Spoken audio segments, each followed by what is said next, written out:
আমার জামাই নিয়ে আসছি। এইটা তোর জামাই? হুম। দেখতে তো আচ্ছা, যাই হোক, ঘটনা হচ্ছে কি, কথা শোনে না। আমি যা কই তার উল্টাটা করে। বাসা করতে তো পলাই গেছি, আমি পানি দিলে খায় না, খাবার দিলে খায় না, খালি বাইরে দৌড়ায়, মানে আমার কথা শুনিই না।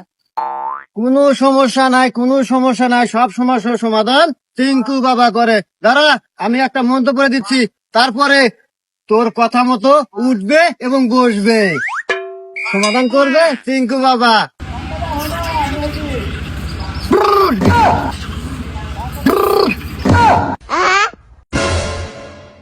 যা, সমাধান কমপ্লিট। এখন আমার কথায় উঠবে বসবে? হ্যাঁ, তুই ট্রাই করে দেখতে পারিস। এখনই ট্রাই করে দেখি। হ্যাঁ, বসো, উঠো। ও সাধু বাবা, কাজ করছে আপনার মন্ত্রে। আমি ধন্য আপনার কাছে আইসা। এখন আমি আমার জামাই নিয়ে যাই। যাও, সুখে থাক, সুখে থাক, সব সমস্যার সমাধান।